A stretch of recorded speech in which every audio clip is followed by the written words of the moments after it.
Episode की शुरुआत में हम देखते हैं रेवता और उसकी पार्टी गेम्स स्टॉल पर अलग अलग गेम्स खेल रहे होते हैं और फिर वो सभी एक साथ बैठकर खाना खा रहे होते हैं और सेलेस्टा एक डिश खा के कहने लगती है वे खाते समय भी अडोरेबल लगते हैं और ईवे मीट खा रही होती है तो उसे देखकर एमिली और रेवता चौंक जाते हैं पर ईवे उनसे कहने लगती है खरगोश वास्तव में मीट के मामले में भी काफी ठीक है। तो सेलेस्टा उससे कहने लगती है तुमने हमें इसके बारे में पहले एक कहानी सुनाई थी और एलिस उससे कहने लगती है मैंने वहाँ गाजर से बना खाना बेचने वाला एक स्टॉल देखा है। पर ईवे उससे कहने लगती है मैं पेटू हूँ और मैं केवल टेस्टी गाजर खाती हूँ। तो रेवता उससे कहने लगता है शायद तुम्हें अलग अलग वैरायटी के फूड खाने चाहिए और नौटंकी नहीं करनी चाहिए। तो ये सुनकर ईवे उससे कहने लगती है लो लेवल को इतना उद्दंड नहीं होना चाहिए और ये कह कि वो उसके सर पर एक चॉप मार देती है और ये देखकर ईवे कहने लगती है तुम दोनों की आपस में बहुत अच्छी बनती है। और फिर हम देखते हैं वो सभी लॉलीपॉप खाते हुए आगे की तरफ जा रहे होते हैं और तभी एलिस रुक के कहने लगती है ऐसा लगता है जैसे वहाँ मॉन्स्टर्स का झुंड है। तो ये सुनकर सेलेस्टा कहने लगती है यदि वे उस डायरेक्शन में है तो ये एरिना है। तो रेवता कहने लगता है हाँ हार्वेस्ट फेस्टिवल के लिए सामान इकट्ठा किया गया और उन्हें एरिना में स्टेज बना दिया जाता है और फिर मार दिया जाता है। और सेलेस्टा एलिस से कहने लगती है फाइटर्स जोड़े में पार्टिसिपेट करते हैं और यदि तुम उन्हें हराने में कामयाब हो जाती हो तो तुम्हें रिवॉर्ड के रूप में एक रेयर आइटम मिल सकता है। तो ये सुनकर रेवता कहने लगता है एक रेयर आइटम में एक के लिए प्रयास करना चाहता हूँ। तो एमिली उससे कहने लगती है तुम्हारी टीम में कौन होगा और ये मानती हुई कि तुम पार्टिसिपेट करती हो तुम्हें अपने साथ एक और की जरूरत है। तो रेवता सेलेस्टा से कहने लगता है क्या मैं तुमसे पूछ सकता हूँ। तो ये सुनकर सेलेस्टा चौंक जाती है और रेवता से कहने लगता है मुझे लगा कि तुम इसके लिए बेस्ट चॉइस होगी। तो ये सुनकर सेलेस्टा शर्माने लगती है और वो कहने लगती है क्या वो एक कन्फेशन की तरह है। तो रेवता उससे कहने लगता है तुम हमेशा मेरे लिए जानकारी प्राप्त करती रहती हो और तुम्हें मॉन्स्टर्स के बारे में बहुत कुछ पता है तो तुम इस तरह की किसी चीज के लिए बेस्ट चॉइस हो। तो ये सुनकर सेलेस्टा का मूड खराब हो जाता है और वो अपना मुंह दूसरी तरफ करके कहने लगती है इससे मुझे खुशी होती है लेकिन ऐसा महसूस होता है कि तुम मुझे अपने में से एक के रूप में नहीं देखते हो। तो रेवता उससे कहने लगता है किसी प्रकार की प्रॉब्लम है। तो सेलेस्टा उससे कहती है नहीं। और फिर हम एरिना में रेवता और सेलेस्टा को देखते हैं और उनके सामने गट स्लाइम होता है। तो सेलेस्टा उस पर अपना फायर मैजिक यूज कर देती है पर उससे उसको ज्यादा कुछ नहीं होता है और वो उन्हीं की तरफ आने लगता है। तो रेवता उस पर एक बुलेट फायर कर देता है जिससे वो वहीं पर खत्म हो जाता है और ये देखकर एरिना में बैठे सभी लोग चीयर अप करने लगते हैं। और रेवता सेलेस्टा से कहने लगता है तुमने उन्हें पर्याप्त एचपी के साथ छोड़ने की कला में महारत हासिल कर ली है और तुम कमाल हो सेलेस्टा। तो सेलेस्टा उससे कहने लगती है मैं और भी ज्यादा मेहनत करने जा रही हूँ और मैं तुम्हारे लिए उतनी ही इंपॉर्टेंट टीममेट बनना चाहती हूँ जितनी एमिली है। तो रेवता उससे कहने लगता है तुम पहले से ही हो सेलेस्टा तुम जानती हो। तो ये सुनकर सेलेस्टा शर्माने लगती है और कहने लगती है तुम ऐसी बातें कहकर मुझे खुश कर दोगे। और फिर रात में हम उन सभी को देखते हैं। रेवता कह रहा होता है हार्वेस्ट फेस्टिवल निश्चित रूप से मजेदार था और वो सेलेस्टा से कहने लगता है एरिना में हमें कौन सा रेयर आइटम मिला। तो सेलेस्टा अपने हाथ में एक बैग लिए होती है और वो उसमें से एक पैकेट को निकालती है जो कि फायरवर्क्स का होता है और उन्हें देखकर एमिली कहने लगती है मैंने ऐसे पहले कभी नहीं देखा। तो रेवता उसे बताता है वे आतिशबाजी हैं और फिर वो सभी फायरवर्क्स जला रहे होते हैं और उन सभी को वो अमेजिंग लगते हैं। और रेवता कहने लगता है मैंने कभी नहीं सोचा था कि मुझे इस दुनिया में फायरवर्क्स के साथ खेलने का मौका मिलेगा। और सेलेस्टा कहने लगती है वे बहुत सुंदर है। और फिर थोड़ी देर बाद हम देखते हैं उन सभी ने सारे फायरवर्क्स जला दिए होते हैं और एलिस कहने लगती है वो मजेदार था। तो रेवता उससे कहने लगता है जब मैं बच्चा था तब से मैंने फायरवर्क्स के साथ नहीं खेला था तो मुझे खुशी है कि मुझे तुम सभी के साथ ऐसा करने का मौका मिला।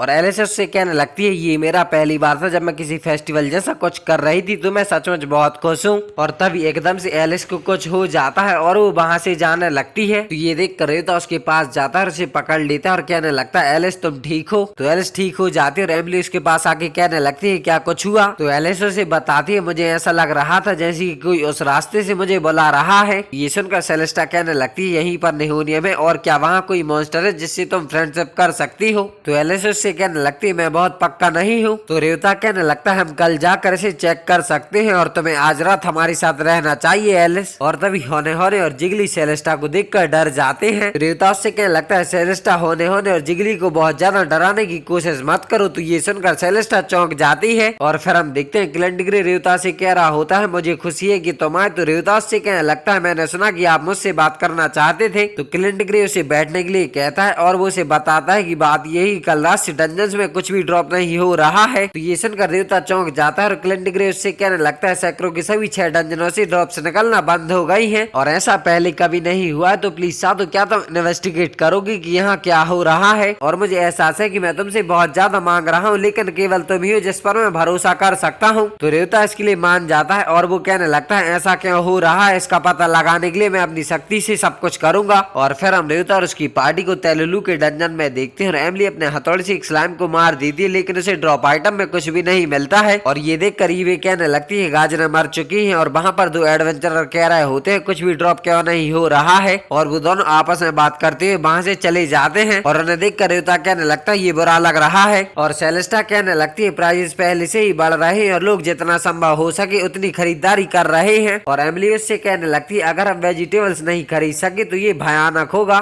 तभी ईवी एक स्लाइम को पकड़ के ले आती है और वो रेवता से कहने लगती है लो लेवल एक गाजर बाहर लाओ। पर रेवता से कहने लगता है मैं तो बता रहा हूँ ऐसा नहीं होने वाला, और ये कह कि वो स्लाइम को गोली मार के मार देता है तो उसे ड्रॉप आइटम में एक गाजर मिल जाती है। और ये देख कर रेवता चौंक जाता है और ईवी उस गाजर को खाने लगती है। और एमिली कहने लगती है लेकिन कैसे किसी और के लिए कुछ भी ड्रॉप नहीं हो रहा है। तो रेवता को एलिस और एमिली की कई बातें याद आ जाती है और वो कहने लगता है मैं अभी वापस आ जाऊंगा, और ये कह कि वो वहाँ से चला जाता है। और फिर हम देखते रेवता नेहोनियम की डंजन में आ जाता है और उसके सामने एक लेडी आ जाती है। तो रेवता अपनी गन निकाल लेता है और वो कहने लगता है डंजन में कुछ भी ड्रॉप ना होने का कारण तुम ही हो, है ना, और तुम नेहोनियम की डंजन मास्टर। और ये कह कि रेवता उस पर बुलेट फायर कर देता है लेकिन वो बुलेट उसके आर पार निकल जाती है। तो ये देख कर रेवता चौंक जाता है और तभी वो लेडी रेवता पर अटैक कर देती है और उसे किक मार के दूर फेंक देती है। तो उसे देख कर रेवता कहने लगता है मुझे मत बताओ कि मेरा कोई भी अटैक इस पर काम नहीं करता। और ये एपिसोड यहीं पर खत्म हो जाता है। आई होप आपसे कोई वीडियो पसंद आई होगी, तो मैं मिलता हूँ किसी अगले एपिसोड के साथ बहुत जल्द। तब तक ले